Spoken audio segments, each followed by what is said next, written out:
Bem, eu acho que todo mundo já deve ter assistido um filme de história pelo menos uma vez na vida. Tem vários filmes famosos, principalmente sobre guerras. A gente pegar Resgate do Soldado Ryan, é um filme famoso. Acho que muita gente já ouviu falar, já assistiu 300 de Esparta, Roma. Recentemente saiu um filme sobre Napoleão.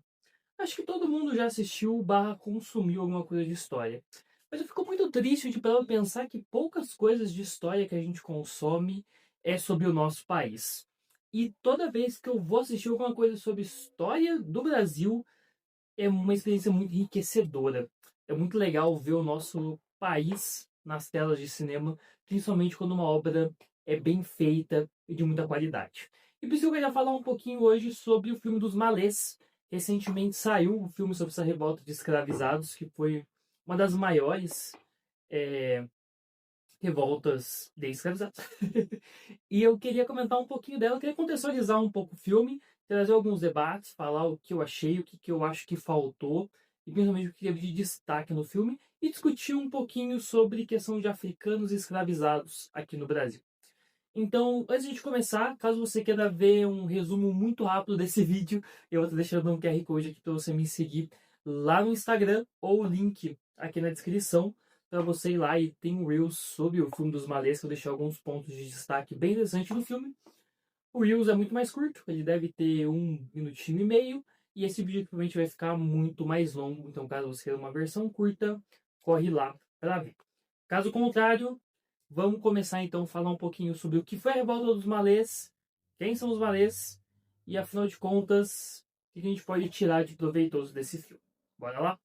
Acho que para começar é importante a gente contextualizar a Revolta dos Malês, e eu acho que isso não fica muito claro no filme. Então a Revolta dos Malês acontece mais ou menos em 1835. E 1835 é um período importante na nossa história do Brasil Império, porque a gente está no período regencial. Então, naquele momento que o Dom Pedro I abdica a coroa brasileira para voltar para Portugal, né, para tomar o todo do seu irmão, que ele acredita que ele foi roubado, né, o seu título. Mas o Dom Pedro II era muito novinho, se eu não me engano, quando Dom Pedro I abdica, ele tinha 7, 8 anos.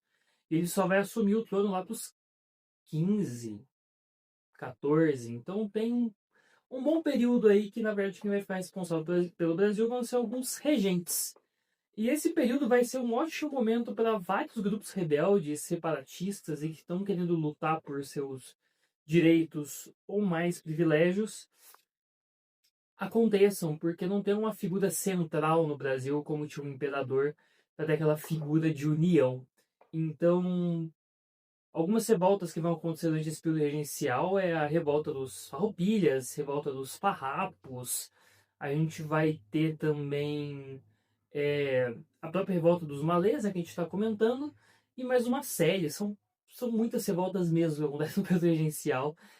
Talvez se você saiu da escola faz pouco tempo, você deve ser até de algumas mais para citar, porque a gente vê um pouquinho de todas durante a escola. E isso é importante lembrar de que o Brasil já está nesse fervor de se voltar contra o governo.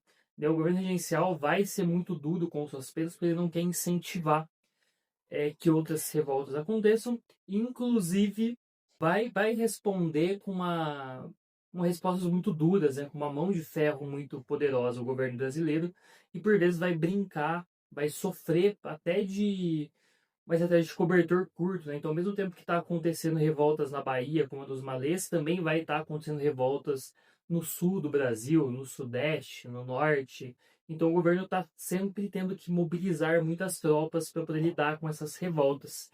Né? Não é à toa que o governo também vai contar com aparatos de polícia muito grande, né? Porque só o exército não dá conta de segurar toda essa situação. E voltando pro filme, eu acho que uma das coisas mais legais que a gente consegue ver é a pluralidade étnica da África. Quando a gente vai ver um pouquinho de África, vai estudar um pouco, se a gente parar muito do raso, a gente tem essa ideia média de que a África é um continente, e principalmente a gente tem até aquela ideia de que a África é apenas um continente negro, e que a África é um lugar pobre, que onde foram as pessoas escravizadas, exploradas. e a gente esquece que existia todo um contexto social, cultural, político e econômico africano antes da chegada dos europeus e da chegada de qualquer outro grupo à África, né? Não tem como a gente achar que todo africano era igual e tinha os mesmos pensamentos, as mesmas religiões. Eu acho que essa é a primeira quebra interessante do filme, quando a gente descobre que os malês não estão relacionados com o candomblé. Eu ia falar Umbanda, mas Umbanda é muito mais recente. Mas não tá ligado a essa mitologia dos orixás, que a gente está mais habituado a ver no estereótipo da África. Então os malês, antes de tudo, são muçulmanos. Então é legal ver essa religiosidade grande que tem do continente africano. Inclusive, essa é uma das discussões que vai ter no filme entre os próprios personagens. Então, um dos personagens do filme, que agora me fugiu o nome, devia ter anotado isso, é, ele é casada com outra mulher negra, e os dois são já escravos forros, né? Eles já compraram eles não são escravos, eles são livres. Eles compraram as suas alforrias, e o homem desse casal, ele tá no movimento de se tornar islâmico, né? De se tornar um muçulmano. E ele tá se encontrando com o pessoal, lendo os, o livro sagrado do Corão, né? Se enturmando com o chefe, com o líder local. Enquanto a esposa dele, ela trabalha como uma mãe de santo, né? Ela faz mais parte do candomblé. Então até eles têm um pouco de tretas entre eles mesmo por conta disso. De que os dois são de religiões diferentes e essas religiões vão pregar coisas diferentes dentro da sociedade também. Isso é bem bacana de ver. Então, acho que bacana a gente ressaltar essa diversidade religiosa africana, assim como o filme também mostra logo no comecinho que existe divergência desses escravos dentro da África, né? Então a gente vai se deparar ali. O filme não deixa isso muito bem claro, mas eu acho que é legal a gente destacar que esses escravos, esses escravizados, esses africanos, possuem etnias diferentes. Então, por exemplo, a gente pode falar ali, o filme retrata principalmente os escravos trazidos da região onde hoje é o atual Benin e o atual Nigéria, que é mais ou menos, né, a gente tem um monte africano, é aquela partezinha que parece encaixar, né, no nordeste do Brasil. Então é mais ou menos naquela região que esses escravos são trazidos. E tem várias etnias diferentes lá. E hoje a gente vai contar com os escravos Nagô, que são já de etnia Yorubá, e aí vão estar ligados a um pouco mais esse estereótipo que a gente tem do negro escravizado que foi trazido para o Brasil, que é o negro que tem relação com o idioma do Yorubá, que vai trazer o candomblé, os orixás, essa cultura mais habitual que a gente está acostumado a ver. Mas a gente também vai ter os malês, que são o, o povo daquela região que já está mais inclinado à cultura árabe, principalmente à cultura muçulmana, né? Então os malês também são escravizados africanos que vão ser trazidos para cá, mas eles estão muito mais relacionados por partes até de um sincretismo ali do candomblé com o Islã, mas eles seguem principalmente a doutrina islâmica. E a gente também vai ter os Haussás, também vai ter uma revolta importante de escravos Haussás, um pouquinho antes da revolta dos malês. E os Haussás já são escravos, já são escravizados, né? São africanos muito mais relacionados ao Islã e à cultura árabe, né? Então, é importante diferenciar, não necessariamente saber o que é cada um especificamente, mas a gente ter noção de que esses escravizados não podem ser reduzidos a eles são africanos, né? Eles têm muito mais variedades, como eu disse, de religiões, de economia, de locais que eles vêm, e até o próprio termo africano seria esquisito para um escravizado nessa época, né? Eles não se enxergavam como um africano. Essa é uma noção que eles vão aprender quando eles são trazidos para o Brasil. Eles se reconhecem dentro do próprio território que eles moram lá no continente africano. Então a gente vai ter, né, nos próprios registros que tem que a gente tem guardado lá no Arquivo Nacional da Bahia, Então a gente tem que esses escravos se identificam com a região de onde eles vieram. Então é o fulano de Daomé, o fulano de Ifé, o fulano de Oió, que são os reinos que existiam nesse local onde hoje é a Nigéria e o Benin. E esses escravizados se identificavam com essa localização, né? E não com a localização que era dada para eles aqui no Brasil. Isso é bastante importante da gente diferenciar. E só para manter esse contexto também, né, como eu disse, é legal a gente lembrar de que a África não é um local uníssono, né? E, e de que a África possui vários diferentes grupos, territórios. Muita gente até se choca quando lembra que a África não é negra por inteira, né? Então, a região negra da África normalmente é do centro da África para baixo, a região norte da África já é muito mais difundida com a cultura e com a etnia árabe. Então a gente pega alguns países até que as pessoas, se você não comentar, as pessoas nem percebem que elas são da África por conta desse preconceito que a gente tem, né? Então a gente fala, por exemplo, do Egito, da Tunísia, da Argélia, Marrocos, que são atenções que vira e mexe aparecem na Copa do Mundo. E para você acompanhar o futebol, você pode ver que os jogadores desses países, em sua maioria, não são negros. E no geral eles têm muito mais feições que relembram o povo árabe, eles fazem parte da África, né? Isso é até uma discussão bastante. A gente vai falar de Egito Antigo, que a gente comentou no vídeo passado, né? Que a gente estava falando sobre o museu. É, a gente até esquece que o Egito também tem uma história negra, mas que o Egito de um tempo para frente também vai ter uma história árabe, e depois vai ter contato com os europeus, e que vai ter uma miscigenação muito grande nesse norte da África. Então, acho que esse é o primeiro ponto bacana. E uma parte legal também que o filme ressalta bastante, não só nos seus diálogos, mas é na forma de mostrar. Então é bacana ver como os escravizados se vestem de forma interessante. É, as roupas que eles usam, o tipo de tecido, então, normalmente os escravos mais do Islã, eles usam mais as túnicas brancas, eles usam os chapeuzinhos para cobrir o cabelo, as mulheres também usam muitos véus para cobrir, né, o rosto, o pescoço, o cabelo também. Enquanto a gente vai ter os escravizados, os nagôs ali, né, que não estão ligados ao Islã, que vão ter mais suas características já ligadas de novo ao candomblé. Então, eles se vestem de forma diferente, a forma de falar é diferente. Muitos escravos malês falam árabe, eles têm, que afinal de contas é a língua materna deles. Inclusive, um detalhe muito da hora que eu achei do filme é o próprio idioma português, como que ele é falado.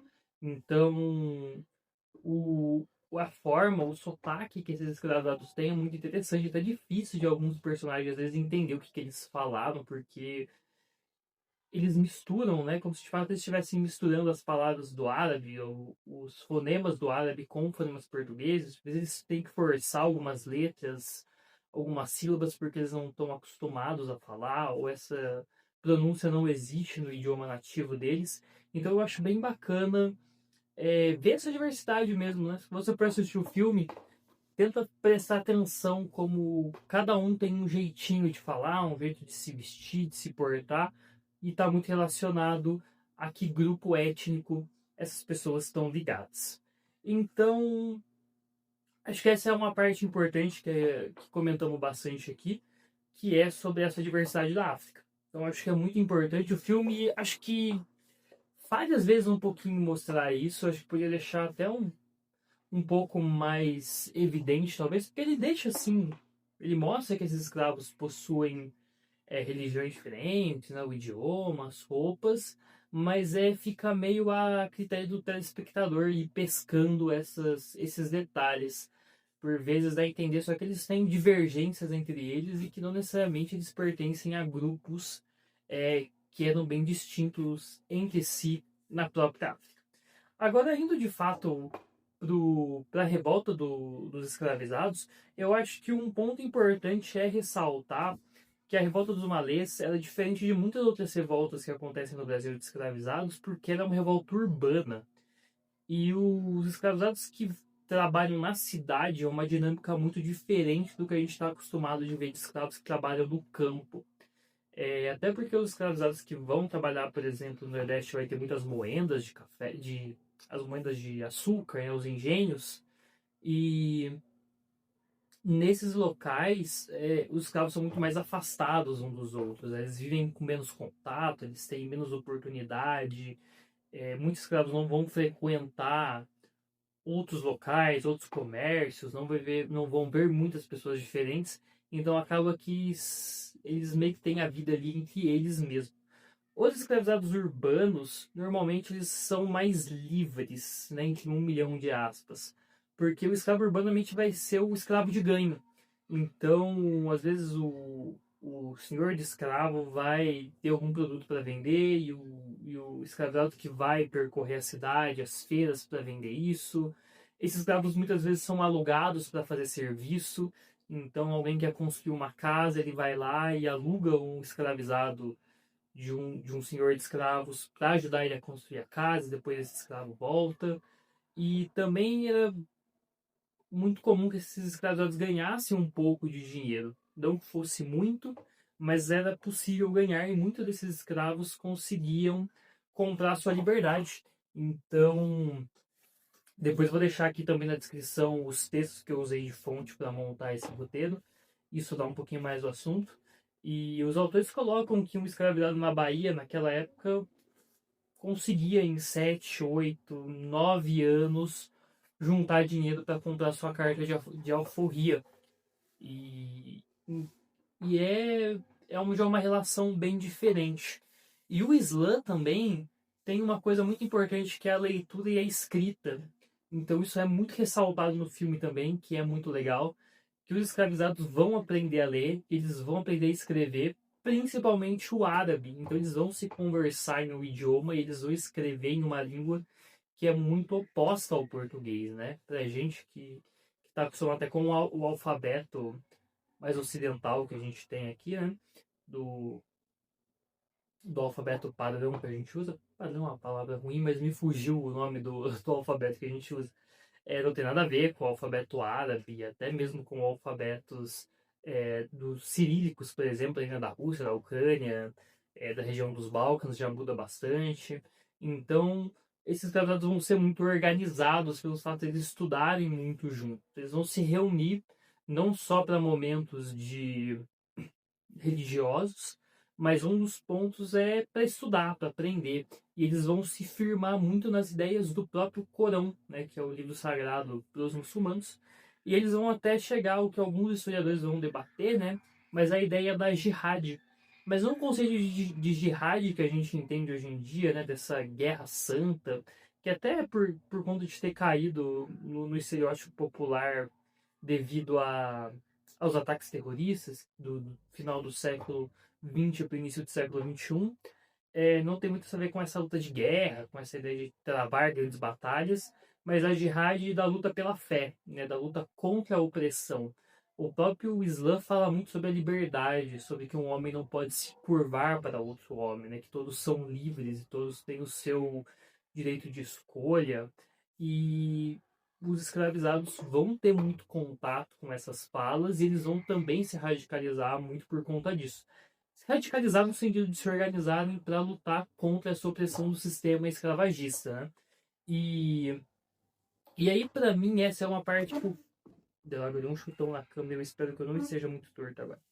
Mas esse é um ponto que eu acho que o filme peca bastante, que é montar a ideia da, da revolta.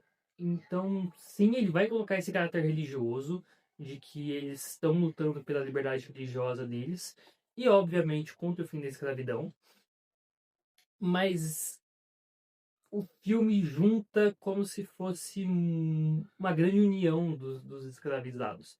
Então, os malês vão se reunir com outros líderes locais ali, com mães de santo, por exemplo, com outros escravizados de fazendas, de outras cidades, para tentar organizar número, e como se tudo estivesse numa boa e tudo fosse organizadinho, rápido, fácil e beleza. E eu acho a grande questão não é nem simplificar tanto isso, mas é que um dos pontos principais da Revolução dos Malês tá ligado muito primeiro com a liberdade religiosa islâmica, então eles queriam, de certa forma, transformar a Bahia numa região islamizada, ou que pelo menos o Islã fosse muito bem aceito legalmente falando, né? Então a ideia deles era legalizar o culto ao Islã e, e eles tinham uma visão muito fechada, principalmente entre africanos. Isso é uma parte muito importante da Revolução dos Malês, que é para a gente falar um pouquinho depois de quais vão ser as consequências desse ocorrido. O primeiro é que os malês vão estar ligados principalmente a uma união africana. Então a ideia deles não é lutar pelo povo negro ou pela população negra brasileira. A ideia é que os africanos precisam de liberdade. Então eles vão ser um pouco contra até os próprios escravizados negros que eram brasileiros. Então o negro que, sei lá, o bisavô foi trazido para a África, ele já não era mais considerado africano, ele já fazia parte do brasileiro, né, dos nascidos aqui no Brasil, já estava distante da raiz africana. E eles vão ser contra esse povo também, né? Eles querem formar um local de maioria árabe, mas principalmente de maioria... Árabe não, perdão. Eles querem formar um local de maioria muçulmana, mas principalmente uma maioria muçulmana africana. Então isso é um ponto importante da Revolta dos Malês. Porque, apesar de eles vão se conectar sim com outros escravizados, com outros povos africanos ali na Bahia, mas eles precisam do apoio de todos porque eles são de número, né? Eles não são maioria, eles são um grupo pequeno. Então eles querem o apoio de todo mundo para conseguir número para a revolta. Mas é importante colocar esse destaque, até para a gente, de novo, a gente falou da pluralidade africana, e lembrar disso, esses povos também têm divergências no continente africano. Isso até é mostrado no comecinho do filme de forma bem bacana, que é o primeira cena do filme é que tá rolando um casamento entre dois personagens e um outro grupo, né, tá rolando um casamento na África e um outro grupo de uma outra região, de um outro reino, vem para capturar eles e vender eles como escravos para os portugueses. Então já é legal colocar que existe essa própria rixa entre eles na África, né? E um ponto importante por conta de como vai se dar o final desse conflito, né? Então, o grupo dos maneiros vai ser dedurado por alguém que não se sabe ao certo, né? Mas a revolta vai vazar para as autoridades e eles vão ser obrigados a começar a revolta mais cedo e sem organização completa. Eles não vão ser um alvo muito difícil para a polícia, então os policiais já estavam sabendo e já estavam com reforços a caminho. Então eles não conseguiram a vantagem do ataque surpresa deles, o que fez que eles fossem derrotados sem muita dificuldade. E aí que eu acho que a pior parte do filme é o final. E eu vou só tomar uma água, velho.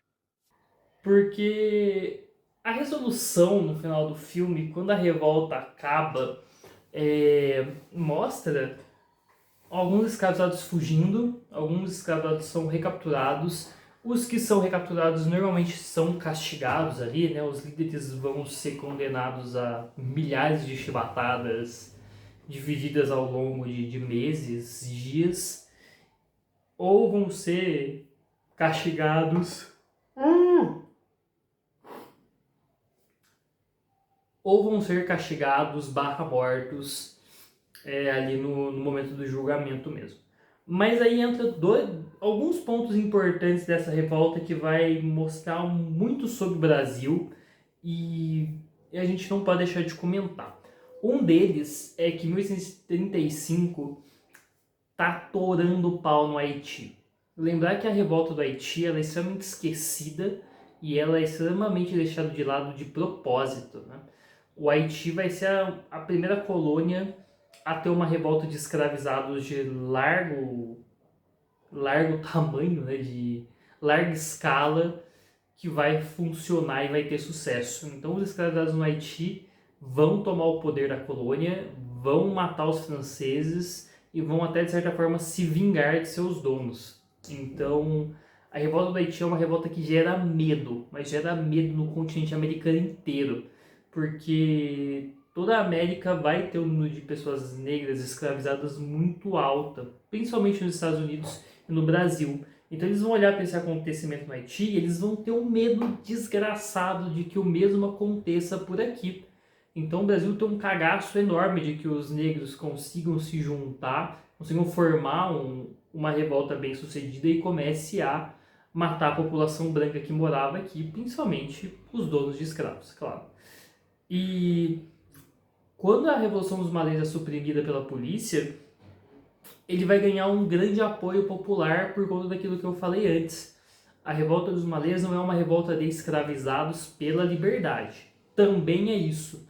Mas é uma revolta vista como revolta de povos africanos contra os povos brasileiros. Então até a população mais pobre, que tinha condições não muito diferentes dos escravizados, e que também era oprimida pela polícia e pelos senhores mais ricos da região, eles também vão ser a favor de punir os malês, porque eles também têm esse medo de que os negros acabem matando eles. Até porque esse foi um dos caráteres da revolta, né?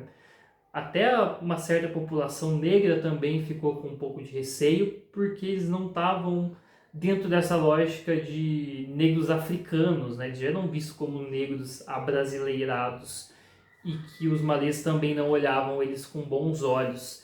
Então, além da revolta ser mal sucedida, ela também vai ser punida muito rigorosamente e ela vai ser punida com apoio. Então, a maioria dos castigos físicos, de violência, de prisões, e até depois de ajudar a capturar, de dedurar esses escravos que participaram, que conseguiram fugir ou se esconder, a população vai apoiar e isso vai se esticar pelo Brasil inteiro. Então a Revolta dos Malês também vai endurecer políticas de punição a escravos aqui em São Paulo, no Rio, em outras regiões que também vão ter grandes populações negras por conta desse medo da revolta do Haiti. E revolta não, da Revolução Haitiana, né, pra gente usar as palavras certas aqui.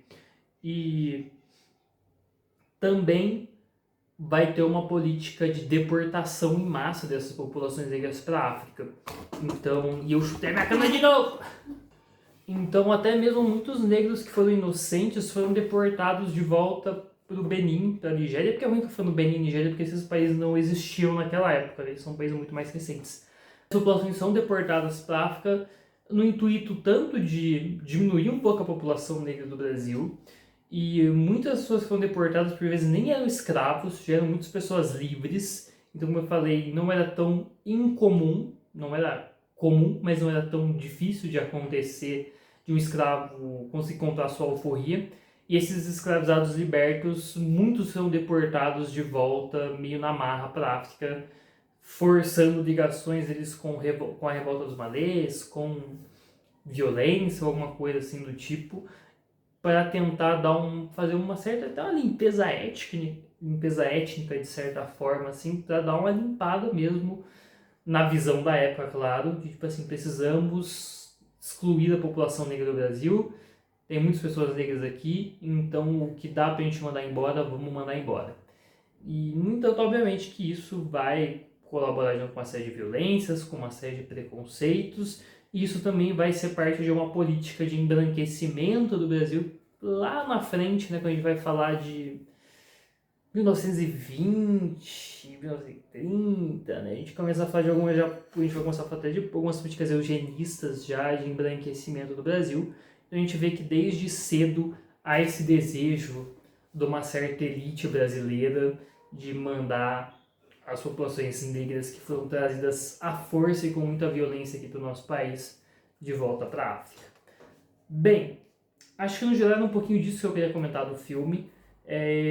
Eu falei acho que mais mal do que bem de alguns pontos, mas eu gostei bastante do filme, eu me diverti.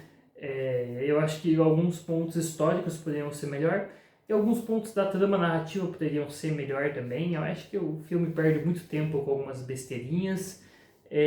Algumas partes também eu acho que tem uns conceitos um pouquinho estranhos de usar termos e palavras que parece que ele na verdade está querendo falar com a gente, espectador, e não querer falar com os personagens do filme, o que tudo bem, faz parte, acho que, de algumas técnicas do cinema, mas dentro de um contexto histórico soa muito anacronismo, é um pouco esquisito. Mas vai lá, assiste o filme, valorize o nosso cinema nacional. Eu acho que história do Brasil é um tema que falta muito pra gente, principalmente quando a gente fala de escravidão. É impossível entender o Brasil atual que a gente vive sem falar desse contexto da população negra africana, porque afinal de contas é isso que gerou uma desigualdade imensa que a gente vive, é isso que gerou diversas tensões raciais, diversos preconceitos e uma série de problemas que a gente vai ver aqui no Brasil são gerados por conta da escravização dos africanos. Então, se você assistiu até aqui, fala aí o que você achou do vídeo, deixa um joinha de novo, deixa um comentário, recomende um filme. Se você assistiu Volta dos Malês, fale o que você achou ruim, bom. Fala alguma coisa aí pra nós. E é isso aí. A gente se vê no próximo vídeo.